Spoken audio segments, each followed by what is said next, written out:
Okay. Is that the chair that you sit in to do your writing and agenting? The agenting, yeah. I write actually in a back bedroom, sitting on a bed, and typing. I have complete separation. I have a writing room for the writing, and I have my laptop computer all set up there. It's a separate computer and everything. And it's a very zen kind of space. I have, a cherry tree, whole triptych of cherry tree set up on one, and a lotus thing set up in a mandala. And it's just a very zen space, and that's where I do my writing. And it's downstairs, and then my office is upstairs, and there I have a yoga ball chair and everything. And it's just, yeah, complete separation, different computers, different spaces. And I write first thing in the morning before agent me wakes up and is too critical of author me. So it's funny, I talk about myself in two different personas, and it kind of feels like that as well. I feel like this should be the start of the show because that's fascinating. You've got two separate spaces, and so that it's like the passes of a hypnotist watch. I imagine when you get in there, like, okay, this is definitely why I'm here. There's no need to look at whatever the other me might look at during this time. I'm 100% focused on whichever persona's room I'm in. Yeah, yeah. And in fact, as soon as agent me like wakes up, like as soon as I start thinking about a letter I have to write to an editor, or oh, I have to get this done and this done and this done, then the writing time is just over. Creative me can't function anymore. I can't think of my novel and my stuff. And then I have to just go up to the office and start my work day. So I have to try very hard to leave my phone in the other rooms, that it doesn't alert that I have work emails or anything else. And I say try very hard because I'm a workaholic, so I'm almost never out of reach of my authors. I'm almost never off duty. That's why I write first thing in the morning. I try and write, like I said, before agent me wakes up, before agent me is on duty. So what I do is I get up actually at 5 a.m. every morning, and I go walking with my girlfriends. We walk all the way to the front of our complex and back. So we walk over 4 miles every morning. And when we get back, I grab some coffee and I go straight to my writing room. And then I write. And like I said, I'm sort of trying to beat the clock before my agent self comes online. And as soon as she comes online, it's all over. So that's kind of how my day goes. And then I'm up to the office as soon as my agent self is on the clock, and then I'm that for the rest of the day. So I can't write once that happens. I can sometimes revise later in the day after my work day, but usually it's all over once the agenting starts, because then that doesn't shut off till I go to bed. And even then, sometimes I'm writing letters to editors in my head. I actually have to go to sleep watching Forensic Files just to have another voice in my head, just to have something else going on to wind down again. Sure, nice calming murder before bed. It's funny. The voiceover for Forensic Files is actually very Sato voice. So I know it sounds odd, but it's not that the murder is coming. And some of them are too disturbing, and I do actually have to turn it off, especially if it involves children or something like that. But it's strange how Sato voice and calming the voiceover is for Forensic Files, that show in particular.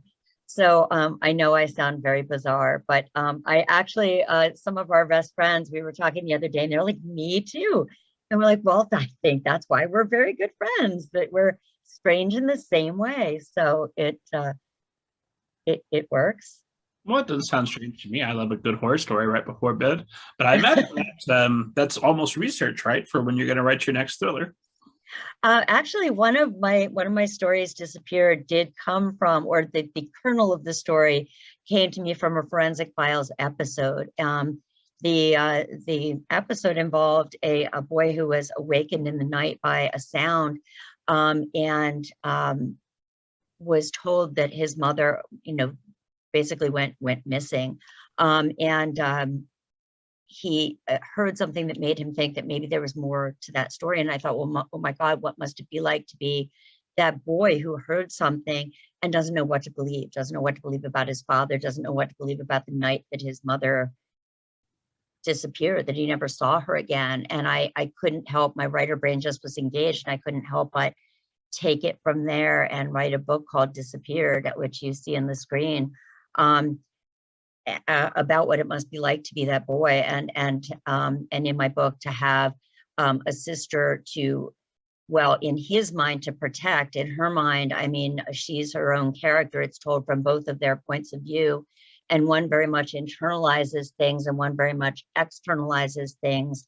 and how they both deal with this, but also investigate what happens in this household of now one parent, and what happens if that parent is responsible, and they are, and what happens if they're living with a killer. And I just had to write this young adult suspense novel because I was so wrapped up in the mindset of what it must be like to be this boy. So actually one of my novels did come from watching Forensic Files. So, you know, it's odd where we get inspiration. And obviously my book diverged entirely from the story. I actually was very careful not to learn more about that story while I was writing it. I've since learned a lot more about that story, which is fascinating. It's a fascinating story. But anyway, hopefully my book is fascinating as well, but both of the stories are very interesting, but the psychology of it is what was so interesting to me. And the book is Disappear by Lucienne Diver, who any esteemed audience who's listening to us can check the show notes or pull it up while we're talking. So with an idea like that, when inspiration comes to you, how much do you have? Do you have the whole story at once? Do you have just a little bit of it? What starts you off on your journey? Usually it starts with characters, and just like it did with Disappeared, me thinking, what must it be like to be this boy? And then I build usually a story around it. And that's it again, it's usually me with a character and a situation that will most challenge this character. It's very rare that it starts with a concept first, but that's what happened with the Countdown Club, actually. It started to me with a concept in that situation of what happens if you come into school, or in that case it was school, and you get a note 5 days to die. In this case, it's several kids who get a note 5 days to die, 7 days to die, 11 days to die. Each child, each teen. It's not children. Well, their teens are children, but you know, they have basically expiration dates. They find notes with expiration dates, and they're very different kids. Some know each other, some don't, but all end up coming together to find out who is sending these notes and what's happening, especially after one kid, one of the kids who received a note, their house burns down with him and his mother inside, which I know is horrible, but there's a lot to the story. It's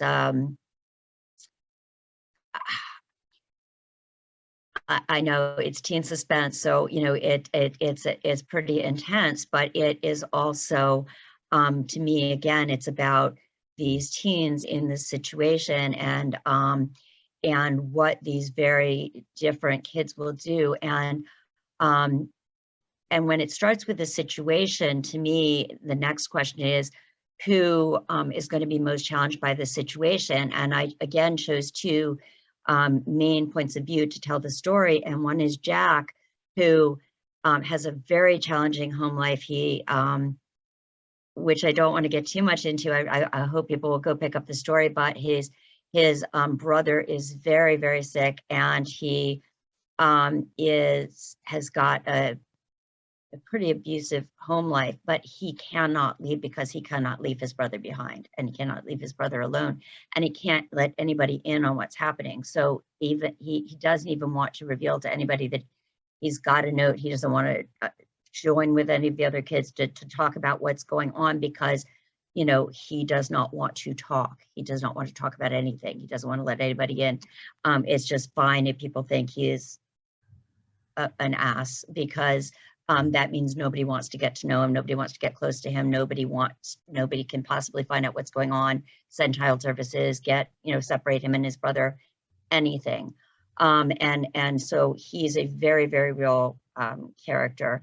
And there's things I want to talk about with that character about people not seeing what they don't want to see, not asking, not telling, that various things that I want to deal with that character. And that's another important thing with stories to me, is things that I want to talk about with people, with society, with characters. Anyway, the other one is more of a Pollyanna. She's very much more of a, she wants to see the beauty in the world, and so that's what she sees. And she's almost the antithesis to him, not in a bad way, just in a, she's artistic, she sees the beauty, and she's being forced to see an ugly side of the world that she's not really confronted before. And there are other characters involved as well, that all have received notes. We're all very different types. And I just, and there's more going on to the story. I'm only really telling you these 2 points of view. There's obviously more going on, because there's something behind the notes that you reveal. And that's something I like about stories too, that are built like onions with layers and things that you peel back, whether it's adult suspense, whether it's young adult suspense. I really like things where you might think you know, but do you really? And that you might find other angles, other elements as you're going through the story. So well, I've got all kinds of questions.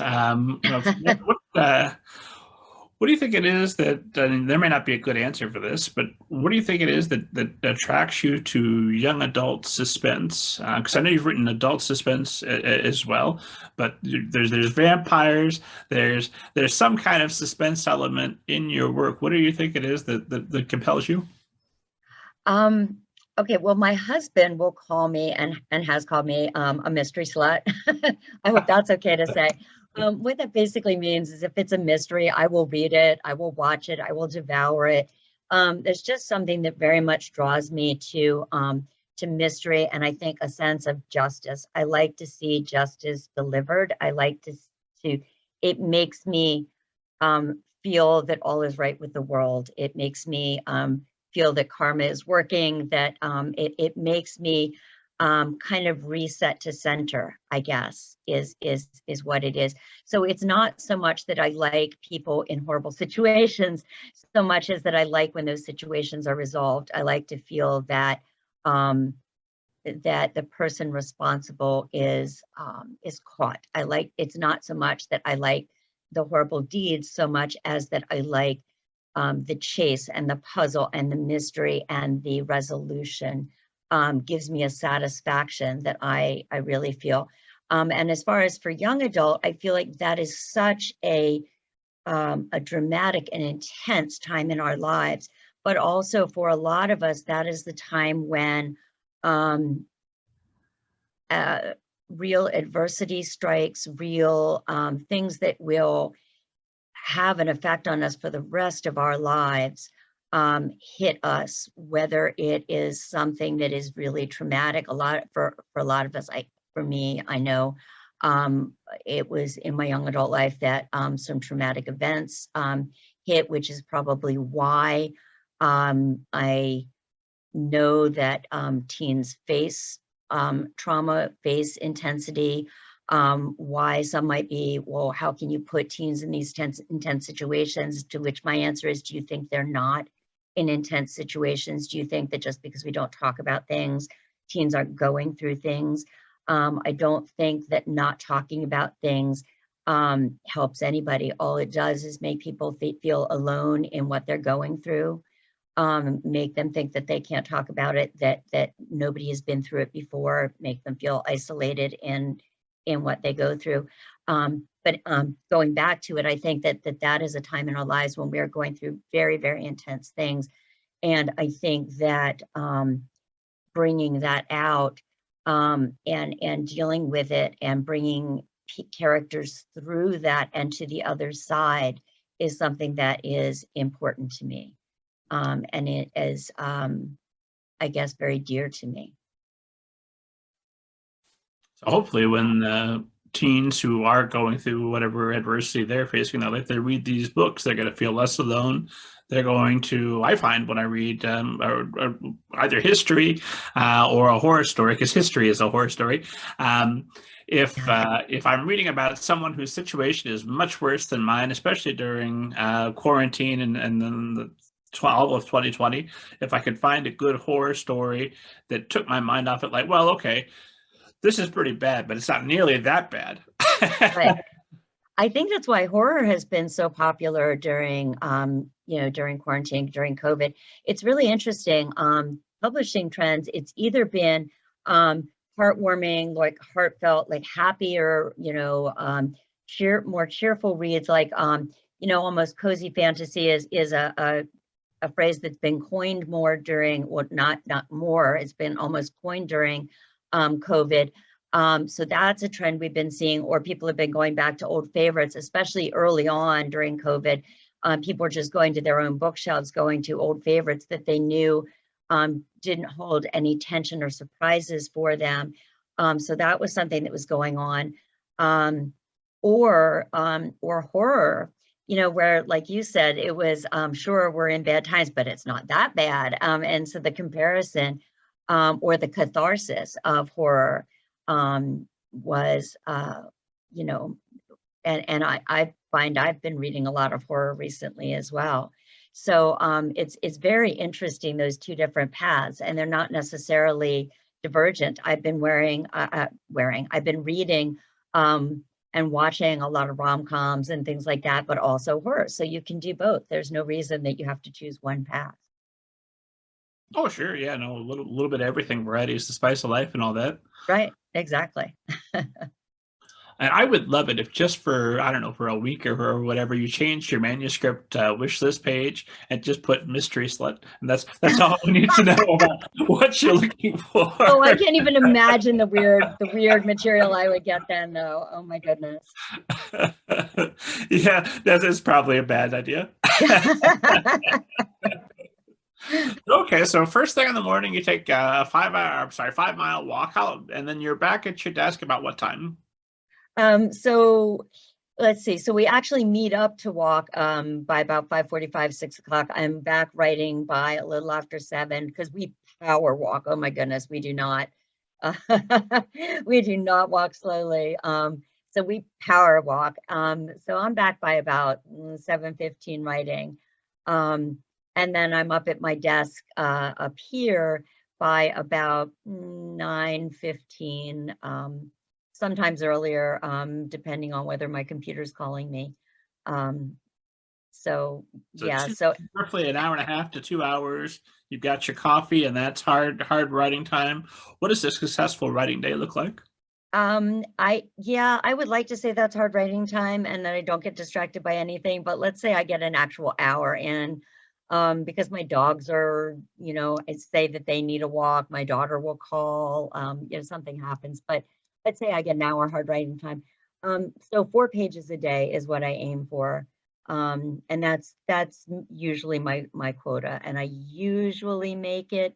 It really depends. I've been working on an epic fantasy recently, and that takes a lot more out of me. And so usually my quota on that tends to be more like 3 pages. So I'm not quite getting the quota that I was on my suspense or my urban fantasy. There's just a lot more pieces in play. I've actually got a lot more viewpoints in that.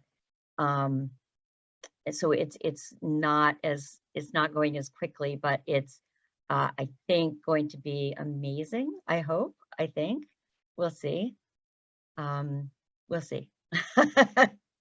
I find I feel that about every project I'm working on. This is going to be amazing, and then I get close to the end, like this is the worst thing ever, and then I revise it a few times. Oh, it's pretty good, right? And I haven't written a bad one yet, to the best of my knowledge. So Right. do you feel something similar? Yeah, it's a roller coaster. So I go from this is the best thing I've ever done to, oh my goodness, what was I doing in this section? And then you fix that section. You're like, oh, it's amazing now. It's amazing. And then you get to the next section where you're like, I don't even know what I was trying to say here. And then you fix that section, and then, it's, so I'm in that revision process where it's a roller coaster. And I, so I'm in that revision process where parts of it are amazing, and I'm sure it's the best thing I've ever done. And it's, everything you've done is the most significant thing you've ever done. So this is certainly the most significant, ambitious thing that I've ever done, and it's really meaningful to me on a lot of levels. And then I'll get to a part where I'm like, what was I even doing that day? Had I not had my coffee? Like, what? So I'm hoping to get to the part where I feel like somebody else must have written it because it's that good. You know how you feel that way about yourself sometimes. So I'm hoping that I will get to that stage with this book. You know that stage. I do. There's so many. It's just like the grief process and 5 other processes combined. Writing a novel, it's just different stages. But I would think that going through them yourself on such a regular basis makes you an ideal advocate for authors as an agent, because you know the experience, not not one for one, but you can closely identify with the different emotions and the highs and lows that go in with composing a manuscript. Yeah, I think so, and I hope it does, and I think it makes me a better editor when I get to working on my author's manuscripts. I think it helps me not just tell them, hey, there's something wrong here, but I think it helps me identify sometimes, what it is and how they can, and give them productive suggestions for it, not just say, hey, this is wrong. Hopefully I can come in and give them suggestions. I think one of my strengths as an agent, though, is that I really can identify with the anxiety that comes with being an author, and can really support my authors in that, and translate sometimes anxiety speak when I'm talking to the editors and when I'm talking with the authors, and put their fears to rest, and really understand where they're coming from on all of that. And I know that some of my authors, when they're talking, are really coming from such a place of not having the power over their all aspects of what they're doing, and not being able to see all aspects of the process. And so being able to walk them through that, or translate everything it is that they're seeing or not seeing for them, and being able, to the best of my ability, to alleviate their anxiety. You can never alleviate it entirely, especially we all have so much anxiety. It's the whole imposter syndrome that goes into being an author. We all have that. It's so funny, as writers, you have to have that kind of confidence and kind of hubris that you're writing something that is good enough, wonderful enough, that the world is going to want to see it and hear it and read it, while at the same time, that horrible fear that gnaws at your stomach that it's not good enough, that people are going to criticize you, come after you, not understand, not love, all of that. So you've got those two conflicting things. But in any case, hopefully doing the very best I can to make it a gentle experience for writers, and to not have those two sides quite as so much at odds with each other. And then people get annoyed when authors, for periods of time, develop a bit of an ego problem or a self-esteem problem. But just look at it objectively, of course. That just goes with the territory. Right. It does. It does. And it can be a tough thing to navigate. It really can. And some do it better than others. Well, hopefully with practice, we're all improving. So I'm fascinated by this idea that after 9:15, it's time to agent. So the book goes away, and do you aim for a word count? How do you know you've had a successful writing day that you can put it to bed until tomorrow? Well, I kind of can't help but put it to bed till tomorrow, because I have so much to do, and I will have my work hours are sacrosanct. Like I can't write during work hours. I just have too much to do anyway. I have over 40 authors, so I don't have any choice in that. I'm just too busy. Um, So, a successful writing day to me is really any day that I've gotten work done on the manuscript. You can't necessarily go by strict word count, especially to me, especially while I'm working on the epic fantasy, which, like I said, has so much in place, because sometimes I might have just solved a plot issue or a world building issue, or whose point of view am I going to be telling this next scene in or chapter in, and I've gotten started on that voice and I've set myself up for success tomorrow.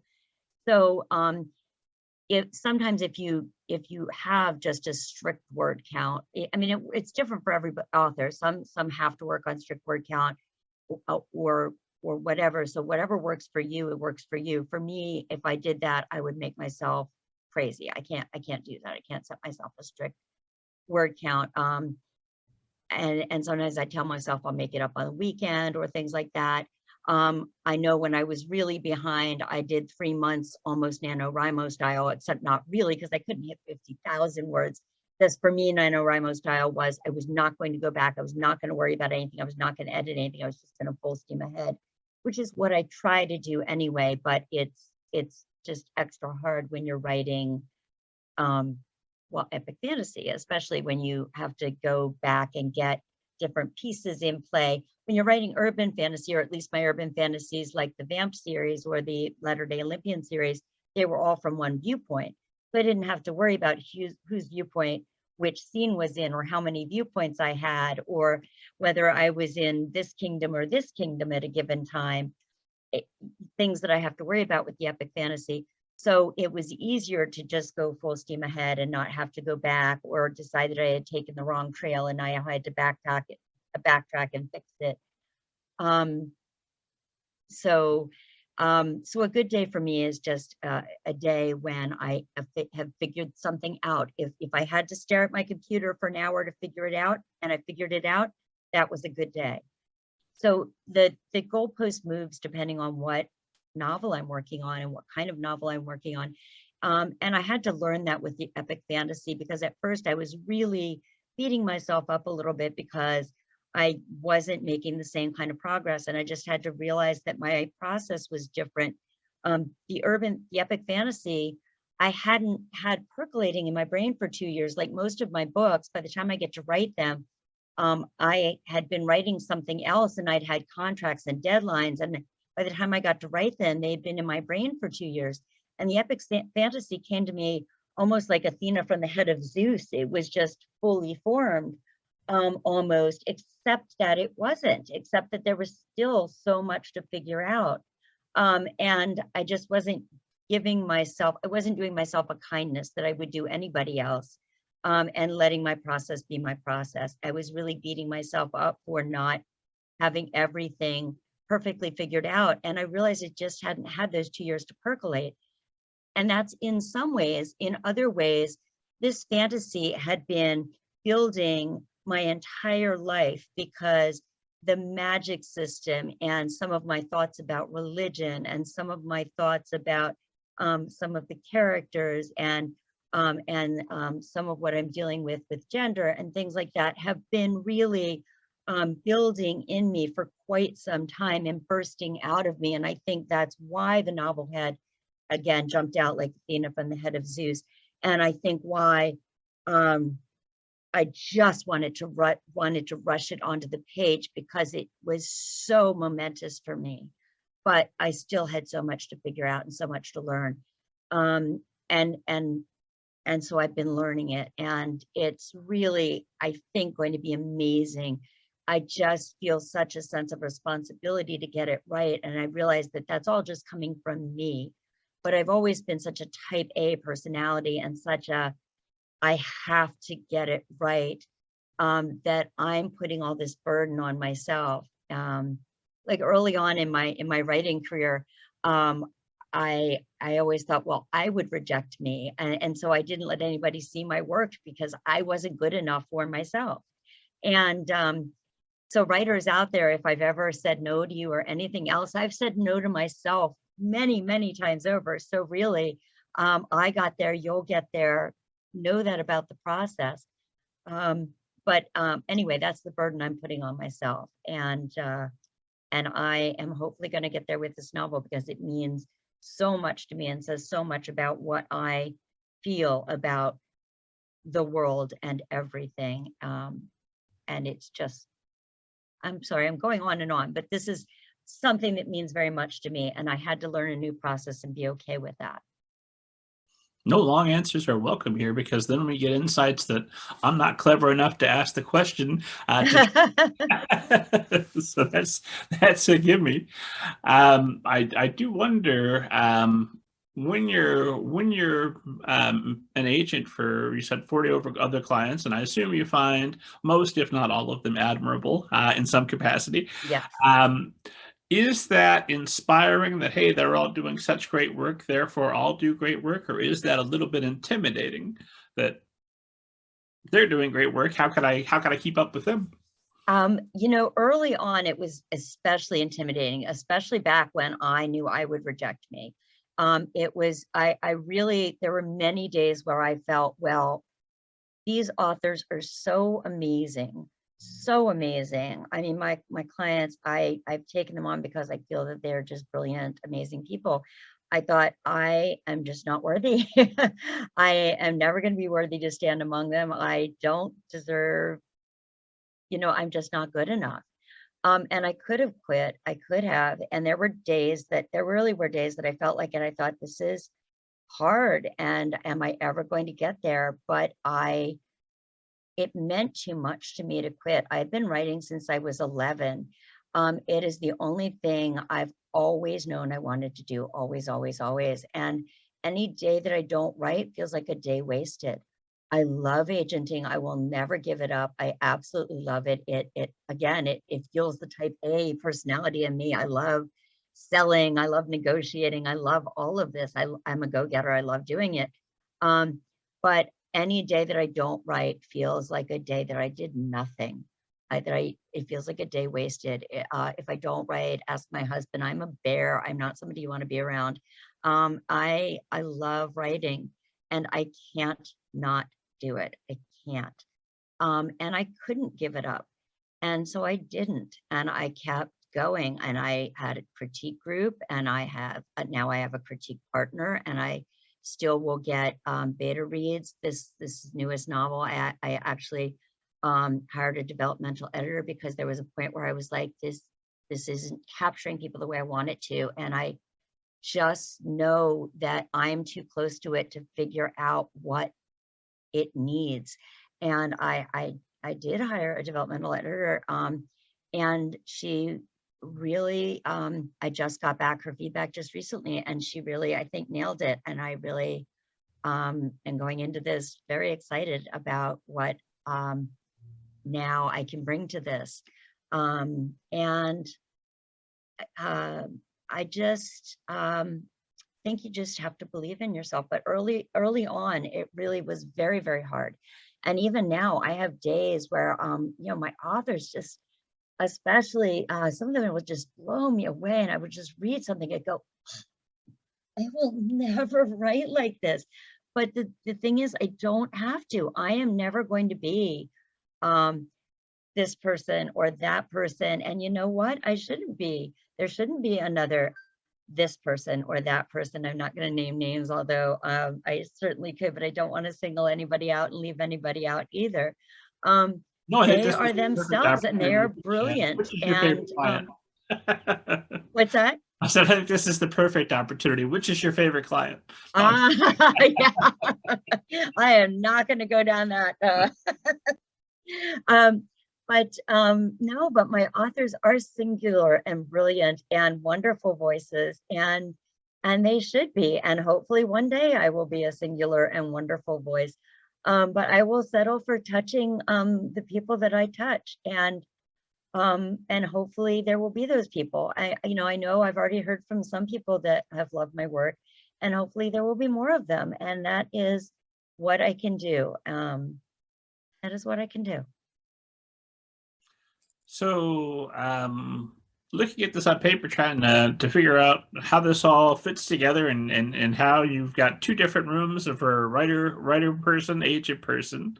You had, what, 15 years at Spectrum Literary Agency before you joined the Night Agency. Yeah. That's 2008. So that's what now that's been, I'm so bad at math, another 14 years Yeah. on top of the original 15. So when did you wanted to be a writer since you're 11? So how does that parlay into your becoming a literary agent? And then also, when do you feel confident enough that, yes, I would accept this. I wouldn't reject me this time. um, okay, so yeah, I've been in the business 29 years.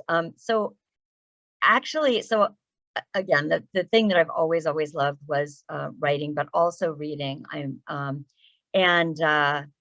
when I first, okay, so I was a writing and anthropology double major.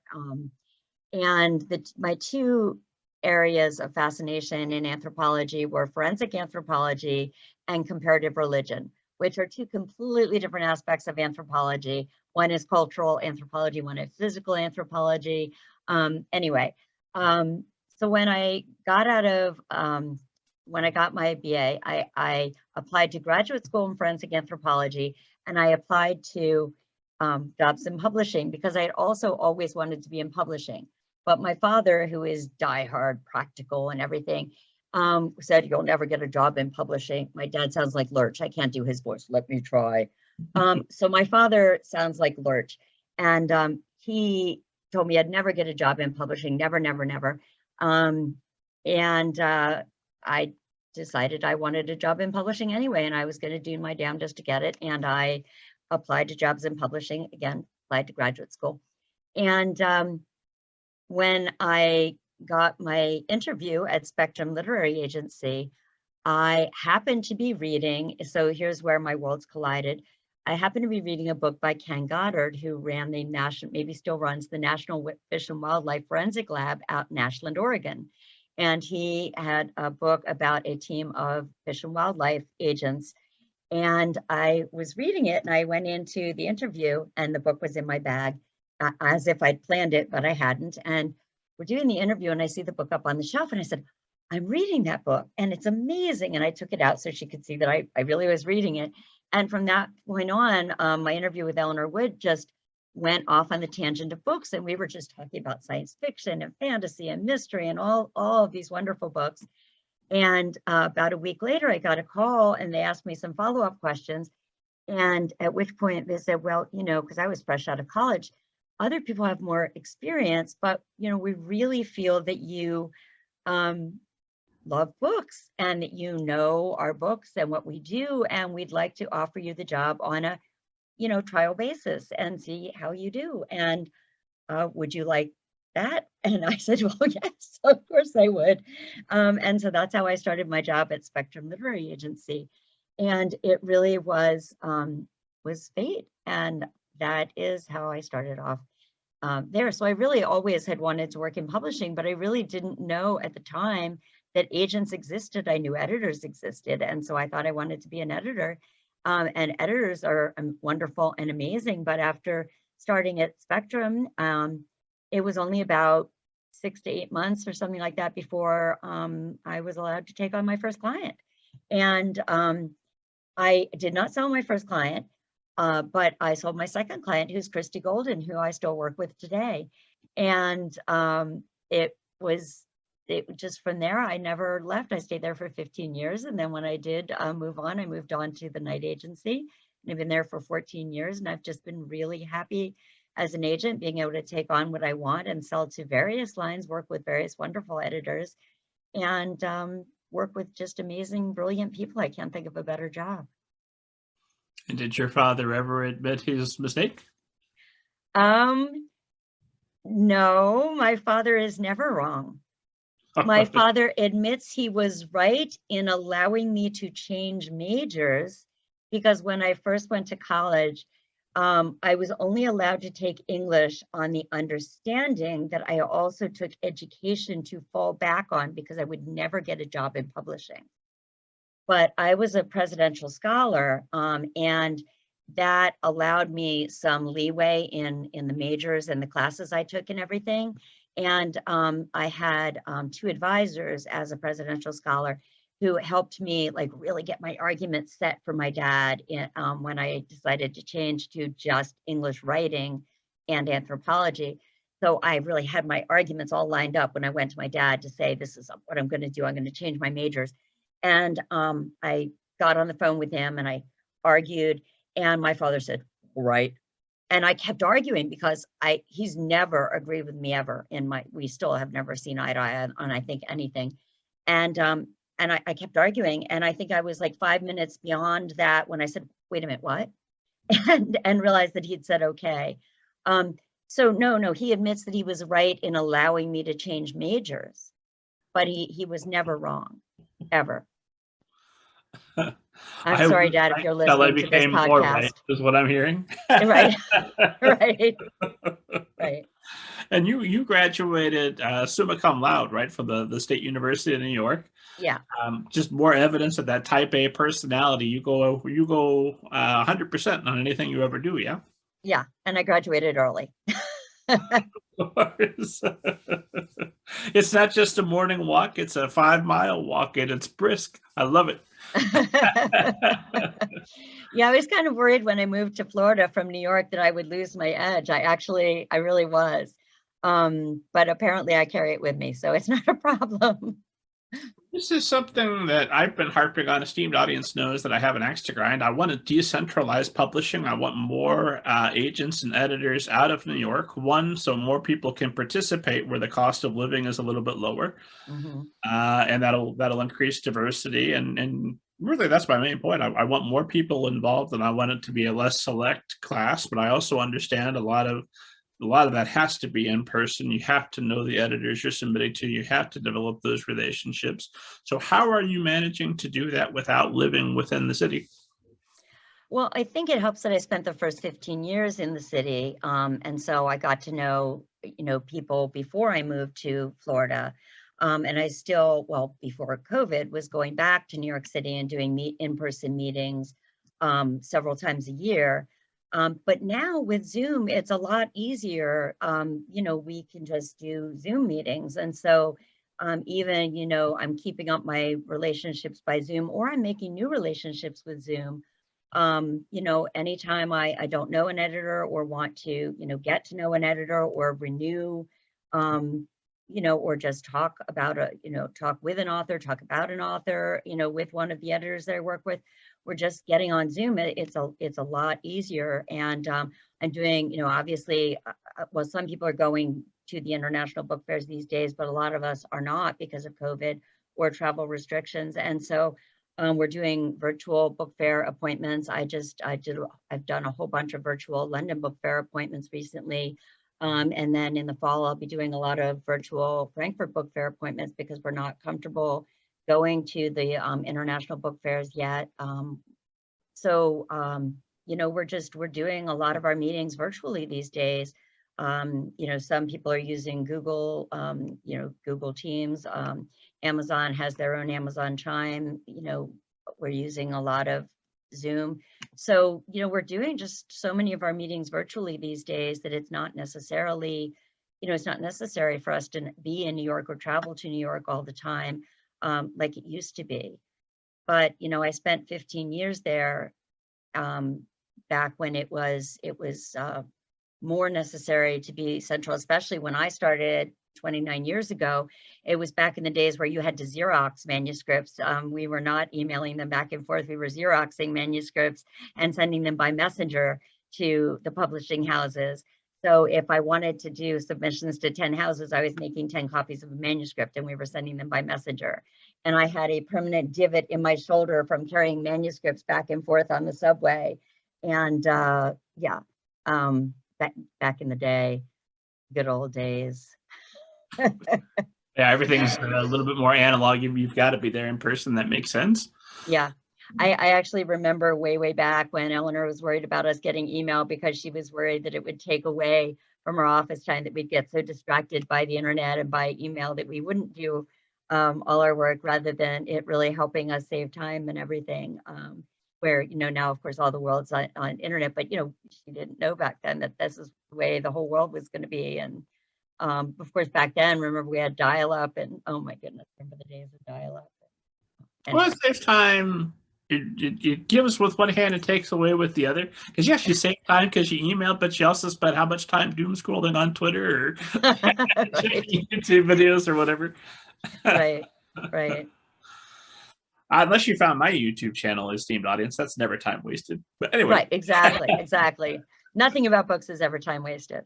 goodness no, this is educational. This is improving your writing, even as you're watching or listening to us. So at this point, at 40 clients you've got, sounds like you've got more than enough to keep you busy. Are you still out there looking for talent, still checking for queries? Well, actually, I'm close to queries. I've got so many clients right now that I've just opened via referrals. Even that, I've really got such a full list, but I just can never resist something that is amazing that again, that I just can't resist, something that I love.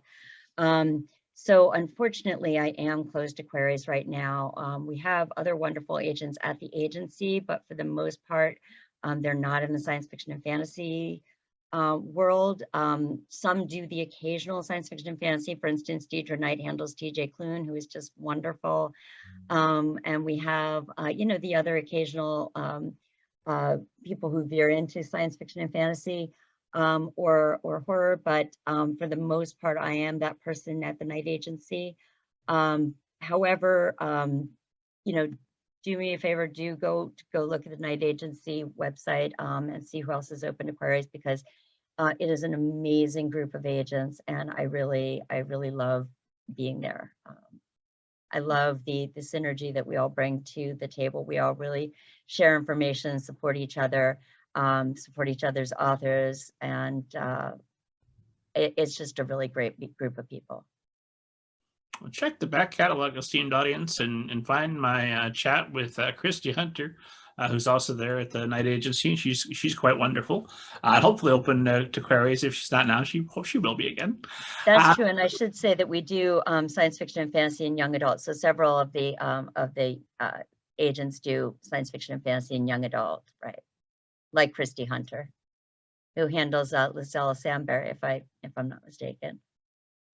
And everybody else who's there at the Night Agency, if you're hearing us and you're thinking, I want to be on the show, great. I want you to come on the show. Email me. What I always try to ask, what is it about the Night Agency for authors who are listening and wondering who they should submit to? What makes the Night Agency the better agency? What kind of services do they offer? What can authors look forward to receiving when they sign with the Night Agency? First of all, I just think it's just an amazing bunch of people. We're not competitive there, which is one of the things I like. We're really cooperative. Again, we all share information. We have really great relationships with our foreign agents. We work with various film agents, whichever one is going to be the best for a project. We have a social media guy who handles our Instagram and our newsletter and our tweets and things like that. And we all tweet for each other's authors, support each other's authors. So we're all, when you get one agent, you basically get all of us, because you get all of our shared knowledge and support. I just think it's the best bunch of people, which is why it's our forever home. But if ever one of us needs information that the other has, we call each other up. We can, review each other's contracts, knowledge. Hey, how have you handled this situation? Anything like that. And we're just always happy to share. And we are on, we have a server, and we're just on with each other all the time, giving each other background and material. So even though we might be spaced, for instance, I'm in Tampa, some are in Georgia, Nephile's out in California, we are really all at a keyboard's touch away. And so if there is a newer agent that maybe needs a little bit of help with negotiating or is looking at a contract and wants to make sure they're getting the best terms, they're not on their own. They've got all of the other agents that they can reach out to that can be working with them. Right. Nobody's on their own. And a lot of our agents have come from publishing houses, so come from the position of being editors before, and so have that knowledge base as well, which it really expands expands the knowledge base for all of us. which is wonderful. Sure. And so, oh, so many questions. I wanted to make sure I ask about a submissions coordinator because I know you guys have had one at different times. And what is a submissions coordinator, and why should that not be a reason to concern if, hey, I don't want a submissions coordinator, I want to send my query directly to you? We have had a submissions coordinator in the past, and that is somebody who basically takes the submissions, reads it first, decides whether it is, good enough to send on to the agent or who should see it, that sort of thing. However, everybody got too busy to basically have one person designated for that task. So now everybody handles their own queries. And if they're too busy or too full up, they basically just close the queries. And so that is how we're handling things now. So there's nothing wrong with having a submissions coordinator for agencies that do have it, because it's just a way of being able to deal with the huge influx of queries that they get and be able to winnow it down to a manageable size of queries for the agents to deal with. However, the way that we now handle it is just that the agents are dealing with their own queries and deciding when they have time and room for new queries. Gotcha. And then here's a ridiculously unfair question, and I acknowledge that up front before I even ask it, but I'm asking everybody. What's the current state of publishing here? Post, mid, somewhere in the pandemic? I never know exactly where we are. No matter what we say, it will age badly because we're probably not completely out of it or even close. But between the consolidations of the publishers, between the spat of recent editors quitting because the pay is just not high enough, it seems like a bit of doom and gloom in the publishing headlines recently. What's your take on the current state of publishing, and how should authors be reacting to all this bad news? Wow, yeah, that is a big question. That's sort of a multi-pronged question right there. And the thing is that we are publishing wise, we are coming out of the kind of austerity sort of state we were in at the beginning, when people were not going out to the bookstores, were not, nobody was leaving their homes. Everybody was just looking to their own bookshelves, as I talked about earlier. Not just looking to their own bookshelves, but mostly looking to their own bookshelves and comfort reads and things like that, and not really buying new books or buying new releases, things like that. Early on in the pandemic, anything that was newly released, or particularly a new author, new launch or something, was really struggling, unless it was a really known name. Now, however, we are out of that because people are going to bookstores, are getting out of the house, are talking to each other, word of mouth, all that. And so discoverability is again a thing, and it's not so hard to launch people. So we're getting out of that. However, what we're still seeing, unfortunately, is publishers still holding on to the things that they said were just during COVID, which is trying to space out those payments even beyond publication, something that we're struggling with getting them to go back to. So we're still having issues with that.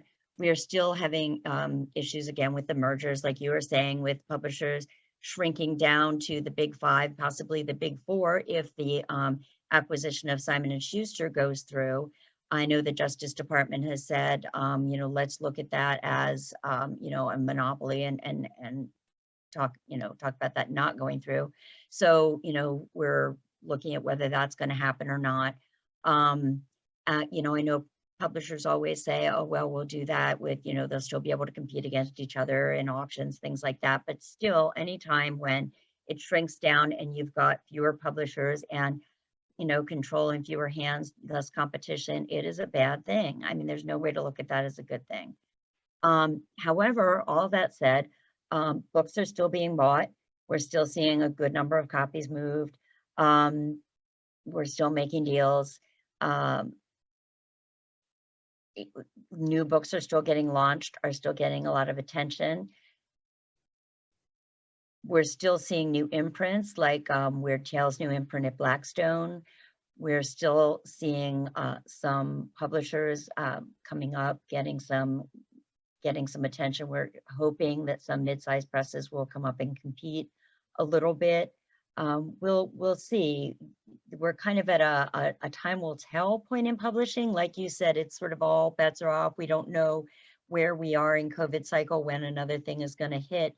But I think we're past the point when any administration, whether it be state or federal, is really going to go back to hard closures or close anything. So I think that we're looking at, I know now I'm getting more into politics, but I think we're looking at the world looking at, or not the world, the country looking at this as, it's our new normal.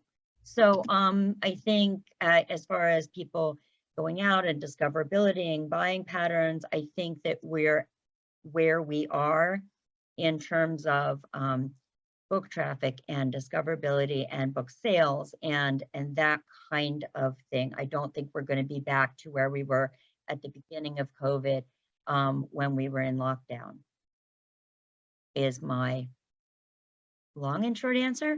As far as people leaving publishing and being overworked and things like that, yeah, publishing has to change. I mean, you can't, publishing, you can't see publishing making these acquisitions like of Simon & Schuster and things like that, and paying $1 million for this or $1 million for that, and then not paying, people enough who are working nights and weekends and this, because that's what publishing is. It is not a 9-to-5. It's always been a more than full-time job, and you can't be asking people to be working more than full-time and not paying them enough and not giving them enough ability to be upwardly mobile and expect that that is okay, especially when they're not getting any benefit from what they see as when they're seeing, runaway bestsellers, when they're seeing you spend all of this money over here and over there,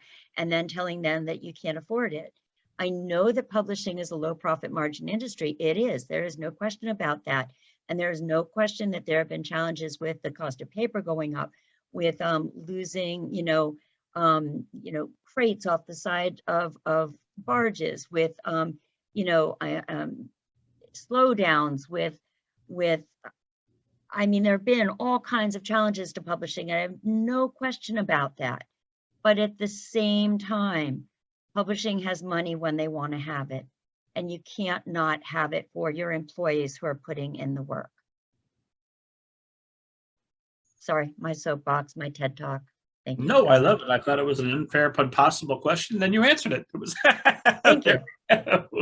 So if I've got a magic wand and I'm going to ignore COVID and I'm going to ignore our political situation, I don't know. I care about books. And I'm going to give it to you. I'm going to say, fix publishing. What's the one thing you could do without restraint that would make make a tremendous difference in improving some of these publishing situations? Oh, Lord. I guess I would say stop spending all this money on these political books or these celebrity books that are not going to make the money back, and invest it in your employees. Invest it in your employees, and stop when somebody leaves saying, oh, I'll hire a freelancer or I'll hire another dispensable employee who, we then won't promote, or they won't be gone or whatever. Like, invest it in your employees, invest it in people who, give people an investment in what they do, and it will make, it'll be worthwhile back.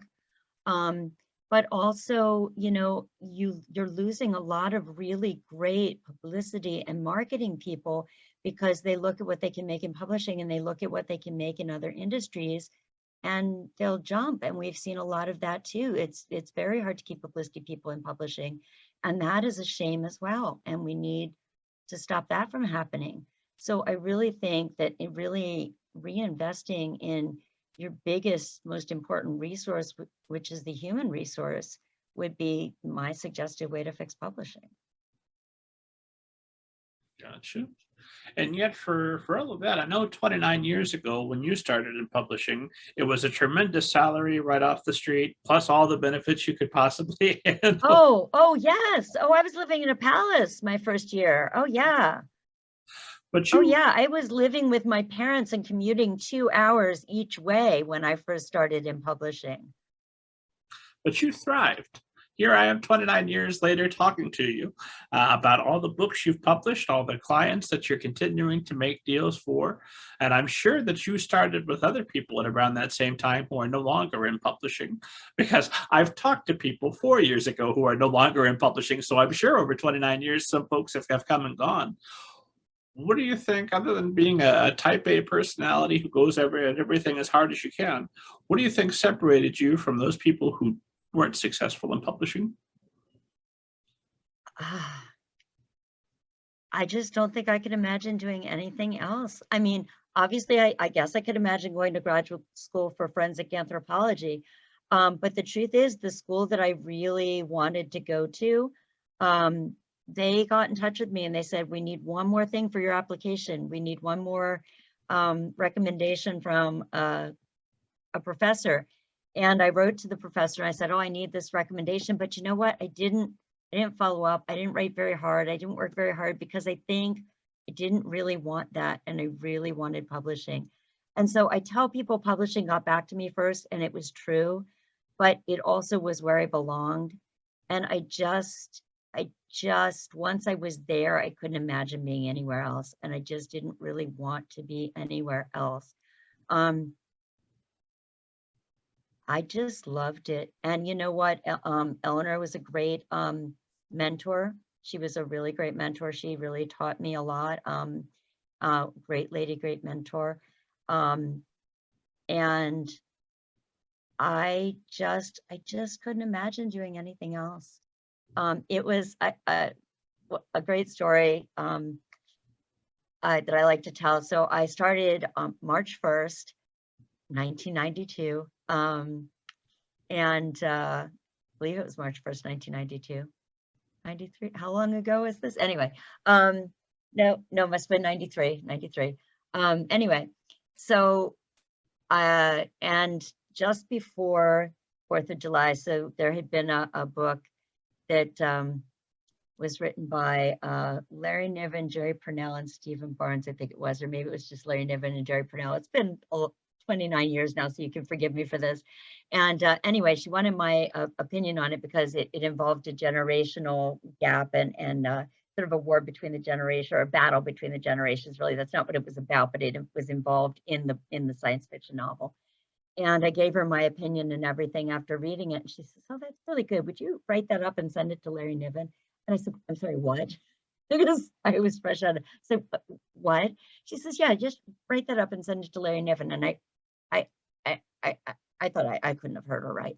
So I went home just dreading, but she told me to, so I did, and I wrote it up, and I was honest, but I was of course but I was in terror. I thought this could get me fired. This could get me fired. I'm sending my editorial notes, my thoughts to Larry Niven. I'm getting fired. So I did it, and I sent it off, and this was just before 4th of July weekend. So all 4th of July weekend, I couldn't even enjoy it because I thought, I'm getting fired. I'm getting fired. I'm coming back after the weekend and I'm going to be fired. He's going to call up and say, who is this upstart? And I'm getting fired. And I come back and I hear nothing. July goes by, nothing. And must have been into August now or whatever. And I have to call him up to find out how many author's copies he wants of something, right? And I call him up and he says, oh, yes, Lucienne Diver. Yes, I have your letter right here. Very helpful. I almost fell off my chair. That is one of my favorite stories from publishing, because I just was sure I was getting fired. I swear to you, I'm not sure, like I must have eaten, but I could swear I didn't like eat for a month, just sure I was getting fired. And that was my story. I got to send an editorial letter to Larry Niven within months of starting at Spectrum Literary Agency, and I didn't get fired. So I really think that was part of the reason that I got to, not too many months after take on my first client, is because, Larry Niven said I was helpful, and like I was going, anyway, that was, I don't even remember what the original question was, but that was my answer. Well, that's got to give you a lot more confidence going forward, and a lot more leeway in making sure you're giving your honest opinion to other folks who aren't as big a deal as Larry Nevin, and even some who are. Yeah. So there we go. Well, another question. I'm watching our time. I know it's flying by, but a question I make it my business to ask every publishing professional who's ever come on the show is we know that publishing does not have the best track record when it comes to inclusion and a diversity of authors' voices and diversity within publishing about who's making the decisions about who's going to be heard. And I always like to toss out the caveat that this is America. Publishing is by no means the only industry that has that particular issue, but publishing is what we're focused on. So what are you seeing publishing do to improve that, and what is the Knight Agency doing to improve diversity and inclusion in publishing? Well, I am seeing publishing make a concerted effort to hire more diverse staff, and also to buy more diverse books. I know that that's something that I'm hearing everybody looking for in publishing. I know the Knight Agency has always been about diverse books, always from our inception.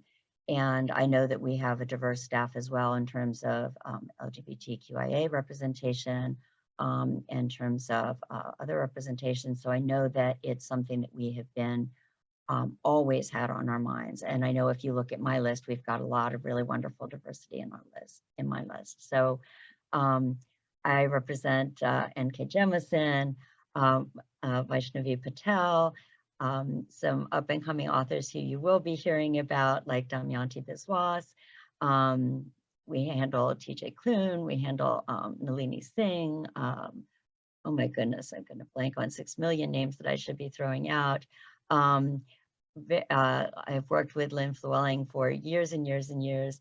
Oh my goodness. I'm going to be blanking on all of these names I should be throwing out right now, but that's because I don't necessarily think of in terms of like which boxes am I checking out, who should I be throwing out when we're talking about diversity. I just think in terms of we should always be looking at marginalized voices and how we can, I just think that we have a lot of Western fantasy out there. And I particularly am interested in other stories. Again, one of my interests in college was comparative religion.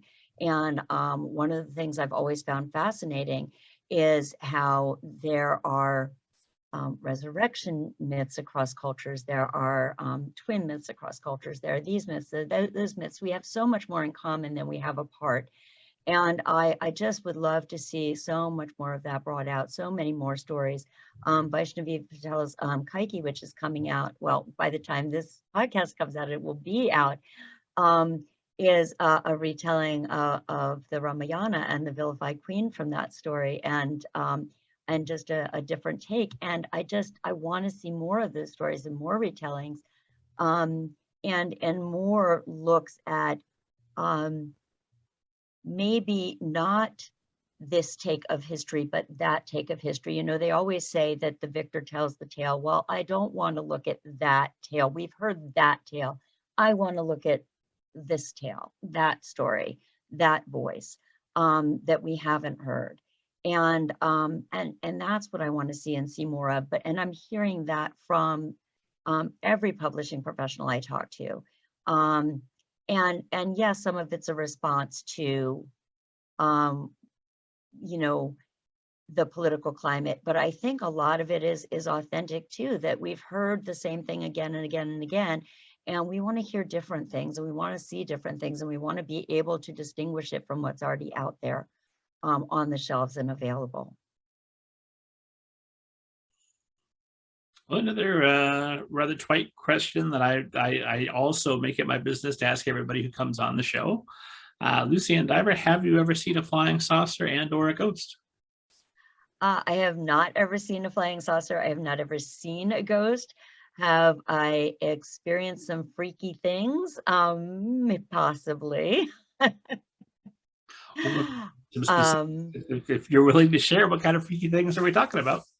well, okay, so when I went to Salem to research one of the vamped books, um, just stepping out, even just stepping out of the car in Salem. Now, I won't say I am somebody who's necessarily sensitive to vibes to things, but even just stepping out of the car in Salem, you just it feels different. It just does. People say that it's the most haunted place in America, or I've heard Savannah, or I've heard other places. Um, but to me, just stepping out of the car in Salem felt different. It did. And I felt something even just in Salem. But we went on a ghost tour, and I'm very aware that on ghost tours, sometimes people will, either make up or emphasize a story or point to this building as someplace something happened just because this building happens to be still standing, but maybe it took place over here, but it's an empty lot or whatever. But anyway, we are on a ghost tour, and they're talking about Dread Sheriff Corwin and how horrible he was, and he was very horrible. And this one story that existed, and my apologies if I'm mangling the story that I've forgotten in the years since I did this, but so so back during that time, once you entered a plea, your goods could be basically confiscated until your guilt or innocence was determined. And if your guilt was determined, then your goods could be uh, uh, basically confiscated or permanently basically given over to the Commonwealth or whatever it was given to them. I forget what the details were, but anyway, but they could then confiscate your wealth. And so this one family's wealth had basically been confiscated. Um, and and so when the sheriff died and was laid to rest, they stole his body and were holding it hostage against his family to recover their wealth from his family for the return of his remains, was the story that she was telling. And the person who was giving the ghost tour, and she was saying, and this is the house where his remains were, kept, his skeletonized remains and all, and she's making it very creepy. Well, and we had our backs to this other building while she's telling the tale. And I could not, I was just getting this horribly creepy feeling from the building that we had our backs to. And I literally could not stand with my back to this building. It was as if there was something traveling up and down my back, this just creepy sense traveling up and down my back. And I just literally, I could not have my back to this building. And I didn't know what it was, but I thought, I don't know what she's talking about here, but I'm pretty sure it happened right there behind me. I could not. And I had to move from where I was standing. And I've never felt anything like that before. And I'm not saying it was or it wasn't, but all I'm saying is if it happened anywhere, I'm pretty sure it was the place that was behind me, and that it was all creepy as hell. It's all heck, if you can say that. Anyway, it was very creepy. And again, not saying anything, but from that ghost tour, I had the weirdest things. My camera literally shut down. I had charged it just before going on the ghost tour. It had shut down, and before it had shut down, I got some really seriously weird pictures, not the orbs that, but some serious, like, crazy streaks across and I'd gotten all kinds of crazy things on my camera shutting down. And only on Salem, never before or since. So I've never seen a ghost, but I really seriously could not have my back to that building, could not focus on what she was saying or listen to her through the rest of that thing. It freaked me out. That's So my an story. experience like that, knowing that you have had an interest in comparative religions, does that offer evidence that's counter, you think, or does that offer a little bit of support? I don't know if there was going to be a malignant spirit sticking around. It would certainly be Sheriff Corwin. He was malignant as all get out. he was the one, and apologies if I'm getting this wrong or the name wrong. He was the one, there's this horrible story. I'm apparently very morbid. There's this horrible story. Let me tell you about it. So there's this older man during the witch trials who'd been accused of witchcraft, and he was a much older man, and he refused to enter a plea, knowing that when he did, his goods would be confiscated, and he wanted them preserved for his descendants. And so he refused to enter a plea. So Sheriff Corwin insisted that he be pressed to enter a plea, literally pressed, have stones piled on him. And so out behind the jail, they piled blocks on him. And so for 3 days, he was out there with no food, no water, and everything, just having blocks pressed on him. And on the third day, Sheriff Corwin went out to see if he was ready to enter a plea, and his tongue was hanging out and everything else, as the story goes. And Sheriff Corwin took his cane and put his tongue back in his mouth and said, "Are you ready to enter a plea?" To which all he responded was, "More weight." And more weight was put on him, and he died. This is how horrible this man was. And so I do believe if there was going to be anyone who stuck around, it was going to be him. And I won't lie, I do think that maybe Sheriff Corwin and this experience I had inspired the Boswites that appear in the malignant spirits, the Boswites that appear in my epic fantasy. That now that I think about it, it never occurred to me that that experience might be what inspired them, but I think that that might be. Well, that goes back to what we were talking about at the start of this thing, that a little bit of horror, a little bit of history gives you some better appreciation for your current circumstances. Like, oh, well, nobody's put extra weight on me and put my tongue back in my mouth today. It could have been worse. Right, exactly. Exactly. And like you were saying, horror and history, pretty much the same thing. Yeah. So I think we could go on forever. This has been an absolute pleasure. You've been so generous with your time, and I always want to end while we're having fun. So for tonight, I've got one last question for you, and that is, if you, and I'm going to ask this as a two-parter, since I'm talking to both agent you and writer you.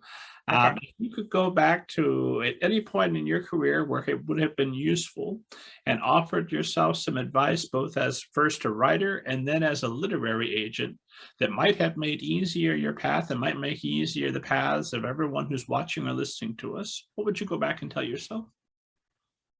Well, writer me, I would say, don't listen to your father.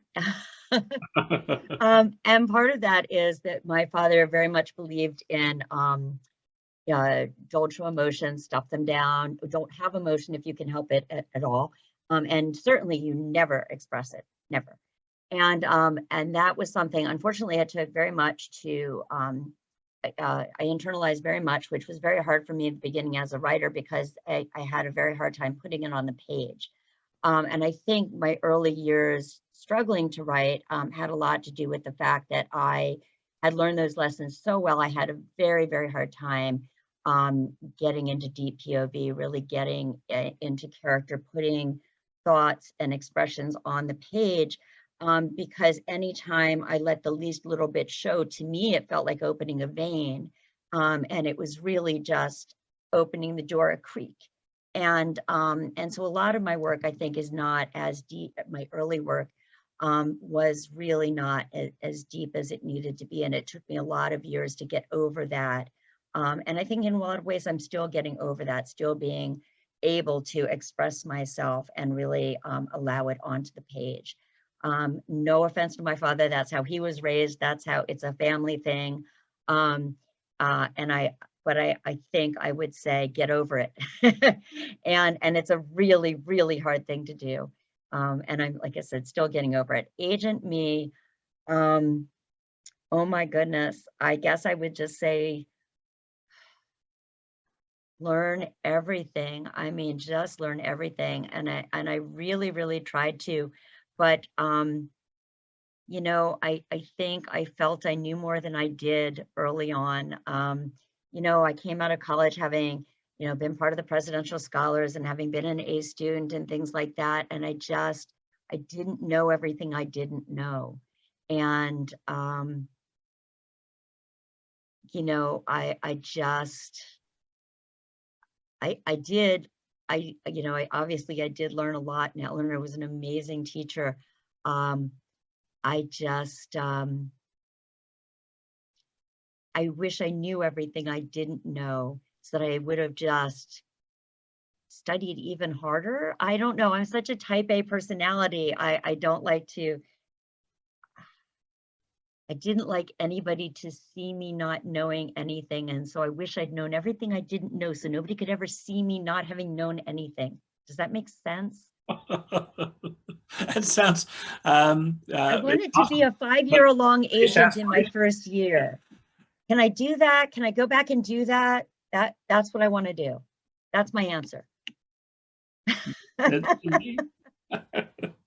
Well, this has been an absolute pleasure. Where can esteemed audience find you online, follow you on social media, and all that good stuff? I am Lucienne Diver on Twitter, luciennediver.com for my website. And then for agenting, it's Knight with a K, knightagency.net.